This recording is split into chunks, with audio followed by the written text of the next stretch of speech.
Знаете, за последние пару лет у меня было 7 машин. Много это или мало, решать вам. Но ни один из этих автомобилей не был произведен и выпущен на великом заводе АвтоВАЗ, находящемся в Тольятти. Нет, я ездил в жизни на «Жигулях», многократно ездил на старых, на новых «Ладах», но абсолютно ни разу у меня не появлялось целенаправленное желание приобрести их. И все же, куда бы я ни поехал, они есть, а если быть точным, она. ВАЗ-2107. Семерка.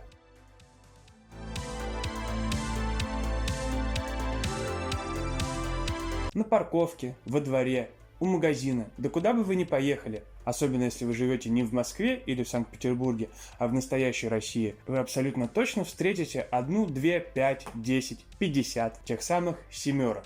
Почему семерка до сих пор живет? Каким образом она до сих пор остается рекордсменом вторичного рынка? Почему дедушка, везущий рассаду на дачу, или молодой парень, едущий на парковку раздавать боком, оба любят ВАЗ-2107? Почему же она стала настолько культовой? Сегодня мы в этом с вами вместе разберемся. Кстати, вы на канале Андрианов Драйв. Меня зовут Максим Андрианов. Мы начинаем. Глава 1. Откуда она взялась? Чтобы понять, почему семерка стала настолько культовым автомобилем, нужно отмотать время и вернуться в 80-е. Это время, когда советский автопром уже полностью освоил, поставил на конвейер выпуск классических моделей «Жигулей», но им хотелось что-то более премиальное, что-то более высокого уровня, но в то же время, чтобы это остался народным и доступным большим массам автомобилем. И в 1982 году на свет появляется она. ВАЗ-2107. Последняя и самая представительная модель в классической линейке АвтоВАЗ. По сути своей, это был тот же старый Fiat 124, но с квадратной решеткой и чуть более престижной. Решетка эта, кстати, многим напоминала Mercedes тех лет, поэтому она получила прозвище российского Мерседеса. Производство началось в 1982 году. Машина шла с модернизированным кузовом, хромом и такой невероятной особенностью, как тахометр, и считалась достаточно престижной, по крайней мере в провинции. Глава 2. Что под капотом? Технически все было просто и надежно, шло по проверенной схеме, которая зарекомендовала себя на предыдущих моделей. Продольное расположение мотора, коробка, кардан, задний привод. Фух, у меня вспотел лоб. Моторы встречались как 1.5, так 1.6 и даже в какой-то редкой версии 1.7 литра, но которую вы вряд ли найдете. Она была экспортной, была как карбюраторная, так позже, уже ближе к 2000-м, инжекторная версия. И, разумеется, механическая коробка передач. Также стоит отметить, что была какая-то спецверсия с роторным мотором 1.3, привет Mazda RX-8, но что-то соревнование с японцами пошло куда-то не туда, и, видимо, мы вовремя свернули на дорожку надежности. Вес же автомобиля был примерно 1030 килограмм, что достаточно забавно, так как автомобили имеют тенденцию увеличиваться в размерах и в массе, и сейчас, честно говоря, 1030 килограмм, даже маленький хэтчбэк зачастую не весит, он зачастую будет весить больше. Никаких электронных систем, никаких клятых турбин, все чинилось чисто на коленке и лился туда чуть ли не 76-й или 72-й бензин. И это, кстати, один из первых секретов семерки, почему она стала настолько массовой и популярной. Автомобиль чинился буквально на коленке, буквально где угодно, запчасти были в вашем сельпо, но при этом автомобиль отличался чуть более высокой степенью комфорта и престижности. Шутка! Где-то в Сибири из 3 ВАЗ-2107 можно собрать один новый, и он поедет быстрее, чем новая Лада Искра. Вы спросите, почему? А потому что Лада Искра никуда не поедет, потому что купить ее невозможно. Глава 3. Семерка за границей. Немногие или многие знают, но семерка также шла на экспорт. Ее продавали за границу под названием Лада Рива, Лада Нова, Лада 1500, как объем двигателя, хотя странно, так как на экспорт была версия с мотором 1.7. Ну, не запаривайтесь, нейминг АвтоВАЗа в те года вообще было не до этого. Страна находилась практически в построенном коммунизме, дела шли удачно. Было не до неймингов. Продавалась она в Великобританию, в Египет, на Кубу и даже Канаде. Более того, после того, как в 2012 году в России закончился выпуск ВАЗ-2107, в Египте он продолжался еще 2 года, до 2014 года. Это, кстати, достаточно интересный факт, так как, приехав в Египет и подняв оттуда видеоматериал, вы можете увидеть, что там массово таксисты ездят на белых семерках. Так что это движение живет не только у нас, но и где-то там, возле пирамид. Стала она там легендой по простым причинам. Простая, выносливая, ремонтопригодная. Никакой электрики. Идеально для жарких стран. Ну, в целом, как и для наших. Сейчас рассказываю, аж семерку хочется купить все-таки вместо этого Volvo клятого, потому что, знаете, ну... Послушаешь, не автомобиль, а автомат Калашников от мира машин. Вообще забавно представлять то, что сейчас где-то к пирамидам египтянин везет туристов на белой семерке, а также где-нибудь под Тюменью дедушка 73 лет везет картошку с дачи к себе домой. Глобализация. Это вам не iPhone. Глава 4. Феномен цифр. За все время производства с конвейера было выпущено, тут цифры немножко разнятся, от 2,8 до 3,2 миллионов автомобилей, что в любом случае так или иначе является достаточно солидным и большим количеством. Особенно с условием того, что в Советском Союзе еще в 80-е далеко не каждый мог позволить себе личный автомобиль. Буся, у меня тут съемки.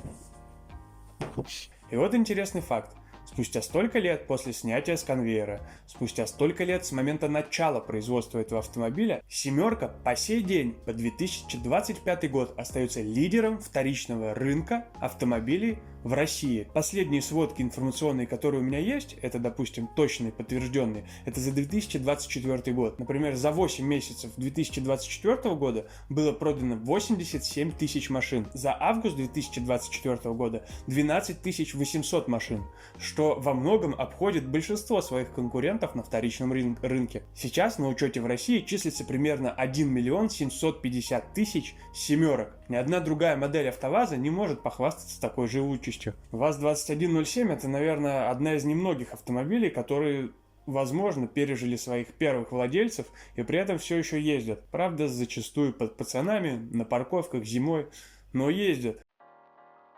Глава 5. Почему ее все так любят?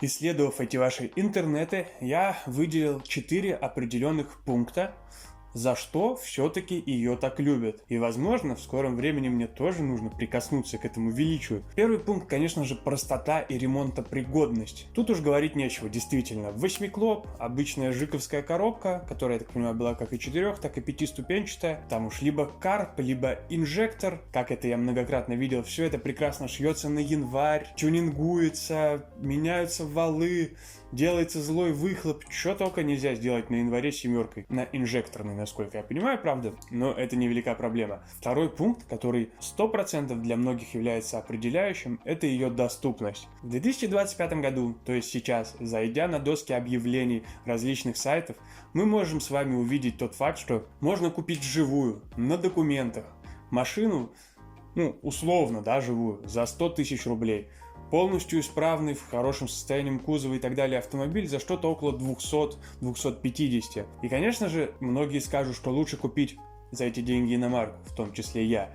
Но, будем честны, если ты хочешь доступный, дешевый, с огромным количеством запчастей, возможного тюнинга с Алиэкспресс и так далее автомобиль, чтобы валить зимой боком, то просто лучшего варианта ты не найдешь. Третий пункт, который хочется выделить, это ее образ и стиль. Безусловно, внешний вид семерки стал для многих уже классикой. Для взрослого, старшего поколения это некий повод поностальгировать, возможно, вернуться в молодость и так далее. Для молодежи это возможность построить себе с запиленными пружинами, на выхлопе, на тонировочке, валющий боком, опять же, что немаловажно, тазик. То есть можно научиться дрифту, научиться езде на механике, научиться езде на заднем приводе. безусловно, это все, плюсы, которые можно обозначить. Ну и четвертое. Тут мнение у многих может разниться, но как я пообщался со знакомыми, поузнавал в интернетах, семерка, на удивление, славится своей живучестью. Она терпит плохое масло, плохие дороги, морозы, жару и даже легендарных умельцев в гараже с такими кривыми ручками, как у меня. Ха! Шутка! Говорят, если заглох лаз, не беда. Он просто обиделся. Немного ласки, отвертка и с Богом. И поехали дальше. Господи, какой бред. Глава 6. Слабые места автомобиля. Нужно пройтись по некоторым слабым местам автомобиля. Безусловно, легендарного автомобиля, но он не может же быть без минусов. Первое, вне контекста, вне сценария, к чему я хотел бы обратиться, что еще как интересный факт я нашел. Есть такой российский журнал «Авторевью». Вообще компания, занимающаяся тестами, исследованиями и прочим в автомобильной сфере. Так вот, она проводит краш-тесты автомобилей по методике Euro NCAP, то есть по зарекомендовавшей себя проверенной, крутой европейской методике. Так вот, ВАЗ-2107 стал антирекордсменом в тесте безопасности, в краш-тесте авторевью. Он набрал 0 баллов из 16. То есть авария на этом автомобиле при скорости более 50 км в час практически гарантированно повлечет за собой либо тяжелые травмы, еле совместимые с жизнью, либо смерть. Безусловно, этот факт не может не пугать, и я не могу его не отметить, потому что это единственный автомобиль, который они тестировали, который набрал 0 баллов безопасности. Ну и пройдемся по слабым местам, помимо вашей жизни в этом автомобиле. Коррозия, электрика, слабая рулевая, отсутствие шумоизоляции, так же, как пишут, не самая надежная коробка передач, этот легендарный мем про первую с буксом, вторая с хрустом, я думаю, также применим и к семерке. Но в целом, опять же, как показывает практика, как показывает народная любовь к этому автомобилю, все это мелочи, потому что все это чинится и чинится за копейки. И тут, да, она может ломаться, но оживить ее можно буквально 3 пальцами, отверткой и одним поленом. Бусин, не шуми, пожалуйста. Заключительная глава. Почему же она стала феноменом? Выводы. Феномен семерки – это не про характеристики, это не про красоту, это не про дизайн, это не про надежность, это не про комфорт, это не про безопасность и не про гоночные характеристики. Так вот, феномен семерки – это про национальный характер, про простоту, про адаптацию, про возможность выживать в любых условиях. Для многих это была просто элементарно первой доступной машиной. Это был первый опыт в дрифте, это была первая любовь. Первый автомобиль, первое время, когда все было по-настоящему. Семерка заслуженно стала мемом, заслуженно стала частью нашей народной культуры. И возможно поэтому, сколько бы лет ни прошло, идя по улице, где-то рядом вы услышите, как кто-то пытается запустить восьмиклоп родного для него ВАЗ-2107, чтобы взять свою жену и поехать в магазин за хлебом. Или же на парковку ленты, но за другими целями. Вот такой он феномен нашей народной семерочки. Простая, шумная, ржавеющая, но кантовая, настоящая и опять же дающая самый широкий спектр возможных эмоций за минимальную цену. Прошу вас написать в комментариях, был ли у вас такой автомобиль, имели ли вы опыт езды на нем, как вы раздавали боком, как вы наматывали ее на столб. Стоит ли мне приобрести ее и ознакомиться с этим народным культом, с этим народным феноменом? Потому что я на ней, безусловно, ездил, безусловно, сидел в ней и так далее. Я думаю, нет человека в нашей стране, который бы не мог бы поделиться таким опытом. Но вот опыта владения ей у меня не было. Возможно, вы до сих пор имеете в своем гараже семерку. Тогда вы можете написать мне, если вы из Санкт-Петербурга, мы можем встретиться и снять на нее обзоры, какое-нибудь веселое видео, покатушки и обучение меня дрифту. Спасибо всем, что были со мной, что прослушали этот мини-документальный фильм, это мини-историческую справку, мини-обращение к нашей народной автомобильной культуре. С вами был я, Максим Андрианов, вы на канале Андрианов Драйв. Подписывайтесь, ставьте лайки, пишите на комментарии. Все пишите на комментарии. Все правильно. Всем ровных дорог, и если у вас есть жига, пусть она заводится с первого раза. Всем удачи, всем пока! Все, Кися, мы сняли с тобой.